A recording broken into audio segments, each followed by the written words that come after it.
اعوذ باللہ من الشیطان الرجیم بسم اللہ الرحمن الرحیم۔ السلام علیکم، امید ہے آپ سب خیریت سے ہوں گے۔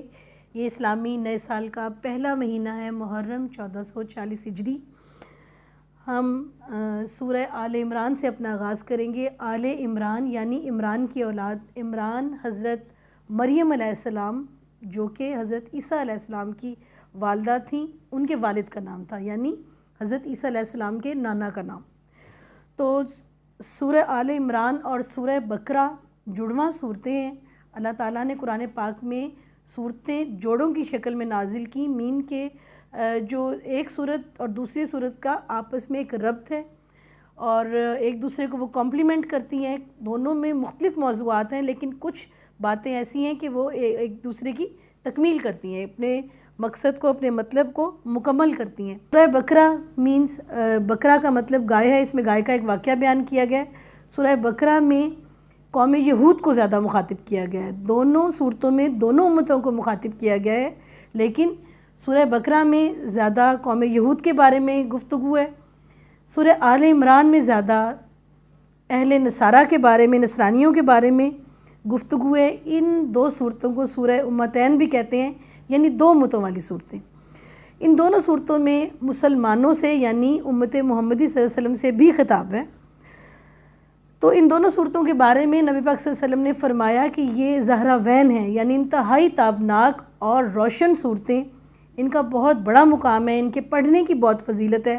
سورہ بقرہ کو اگر پڑھا جائے تو یہ شیطان کو بھگاتی ہے۔ اگر یہ 40 روز پڑھا جائے تو نبی پاک صلی اللہ علیہ وسلم کی احادیث کے مطابق شیطان گھر سے بھاگ جاتا ہے، جادو اور اس قسم کی غلط چیزوں کا خاتمہ کرتی ہے۔ دونوں صورتوں میں جو کامن چیزیں ہیں وہ یہ ہیں کہ دونوں میں بڑی بڑی دو جنگیں ہیں جس کا ذکر ہے۔ سورہ بقرہ میں جنگ بدر کا ذکر ہے اور سورہ آل عمران میں جنگ احد کا ذکر ہے۔ دونوں صورتیں مدنی ہیں، لیکن کچھ آیات ان کی 9 ہجری میں نازل ہوئیں۔ دونوں صورتوں کا جو نصف ہاف ہے، نصف ثانی کا آغاز انسانوں کو مخاطب کرنے سے ہوتا ہے، یا ایھا الذین آمنوا۔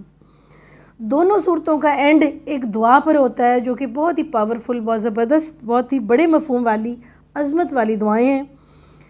تو دونوں صورتوں کا آغاز الف لام میم سے ہو رہا ہے۔ تو سورہ آل عمران کی پہلی آیت الف لام میم، یہ حروف مقطعات ہیں جن کی کوئی تفسیر بیان نہیں کی گئی۔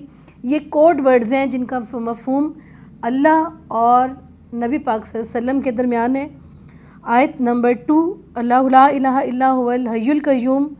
اللہ تعالیٰ وہ ہے جس کے سوا کوئی معبود نہیں، اللہ تعالیٰ وہ ہے جس کے سوا کوئی عبادت کے لائق نہیں، اللہ تعالیٰ وہ ہے جس کے سوا کوئی جھکنے کے لائق نہیں، جو حی قیوم، جو خود زندہ ہے اور ہر چیز کو قائم رکھنے والا ہے۔ تو یہ جو حی یا قیوم ہیں، ان کو یہ اللہ تعالیٰ کے نام ہے، اور اللہ تعالیٰ کے نام کے لیے کیا ورڈ استعمال کیا جاتا ہے؟ اسم اعظم۔ تو نام جو ہے نا وہ کسی بھی ہستی کی، کسی ذات کی تعریف بیان کرتا ہے، اس کا تعارف بیان کرتا ہے۔ تو اسم اعظم یعنی اللہ کے ناموں کے بارے میں ہمارے نبی پاک صلی اللہ علیہ وسلم نے فرمایا کہ اپنی دعا کا آغاز اپنی دعا کے ساتھ حمد اور درود شریف پڑھیں۔ یعنی دعا کے جو ہے نا، دعا کا ڈیکورم، دعا کے ایٹیکیٹس، تو دعا کا جو اسلوب ہے جو اس کو بہت ہی زیادہ قبولیت کے قریب لے آتا ہے، وہ یہ ہے کہ جب ہم دعا مانگیں تو ہم اللہ کی حمد اور درود شریف پڑھیں۔ ہمارے نبی حضرت محمد صلی اللہ علیہ وسلم نے حضرت ابن مسعود رضی اللہ عنہ کو فرمایا کہ جو ہے آپ جب وہ حمد اور درود شریف کے ساتھ جو دعا مانگتے ہیں تو جو آپ مانگتے ہیں وہ قبول ہوگی۔ تو حضرت ابن مسعود جو ہے اسی طریقے سے دعا مانگتے تھے، اس کی نبی پاک صلی اللہ علیہ وسلم نے تعریف کی، اور اس سے ہمیں یہ سبق ملتا ہے کہ ہم جب دعا مانگیں تو ہم اس میں حمد اور درود شریف دونوں کو شامل کریں۔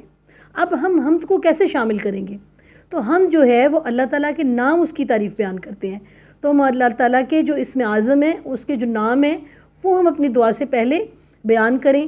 تو اس میں سب سے پہلے تو آتا ہے کہ بسم اللہ الرحمن الرحیم۔ خود اس میں 3 اسم اعظم ہیں، اللہ، رحمان اور رحیم، جو بہت ہی اللہ کے جو ہے نا عظمت والے نام ہیں، بسم اللہ الرحمن الرحیم۔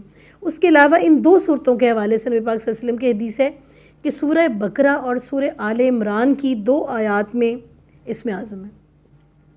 تو سورہ بقرہ کی آیت ہے وَإِلَٰهُكُمْ إِلَٰهٌ وَاحِدٌ لا الہ الا هو الرحمن الرحیم۔ تو سورہ آل عمران کی یہی آیت جو ہم پڑھ رہے ہیں، الف لام میم کے بعد اللہ لا الہ الا هو الحی القیوم، تو یہ دو آیتیں ہیں جن کے بارے میں نبی پاک صلی اللہ علیہ وسلم نے فرمایا کہ ان دونوں ان دو صورتوں میں دو آیتیں ہیں جن میں اسم اعظم ہے۔ تو اس کے علاوہ جو ہے الحی القیوم جو اس میں اللہ تعالیٰ کا نام آیا ہے، یہ بہت ہی عظمت والے نام ہے۔ اس کے بارے میں نبی پاک صلی اللہ علیہ وسلم نے فرمایا کہ قرآن پاک کی 3 صورتیں ہیں جن میں ایک ایسا جس میں جن تینوں میں ایک اسم اعظم ہے بہت ہی عظمت والا، اور یہ 3 صورتیں سورہ بقرہ، سورہ آل عمران اور سورہ طٰہٰ ہیں۔ ان تینوں میں جو کامن اسم اعظم اللہ کا جو نام استعمال ہو رہا ہے وہ حی قیوم، حی قیوم، تو یا حیو یا قیوم، حی قیوم، تو یہ جو نام ہے کسی بھی طرح سے آپ اللہ کو پکارنے کے لیے استعمال کر سکتے ہیں، پوری آیتیں بھی پڑھ سکتے ہیں، اور یا حیو یا قیوم کے طور پر بھی آپ اللہ کو مخاطب کر سکتے ہیں۔ تو دعا سے پہلے بسم اللہ الرحمن الرحیم اور اللہ کی حمد یعنی اللہ کے نام بیان کریں، نام یا پھر پوری آیتیں پڑھ لیں جو میں نے ابھی پڑھی، وَإِلَٰهُكُمْ إِلَٰهٌ وَاحِدٌ والی، اور دوسری اللہ لا الہ الا هو الحی القیوم۔ تو یہ آپ پڑھیں، اس کے بعد آپ دعا کریں اور ساتھ درود شریف کریں۔ خود ہمارے نبی صلی اللہ علیہ وسلم نے جب فرما دیا کہ حمد اور درود شریف کے ساتھ جو ہے جو مانگیں گے وہ قبول ہوگا، تو اللہ تعالیٰ ہماری دعاؤں کو قبول کرے گا۔ آج کے لیکچر میں ہم نے سورہ آل عمران کی آیت نمبر 1 اور 2 کمپلیٹ کی۔ انشاءاللہ نیکسٹ لیکچر میں آپ سے ملاقات ہوگی۔ اللہ حافظ۔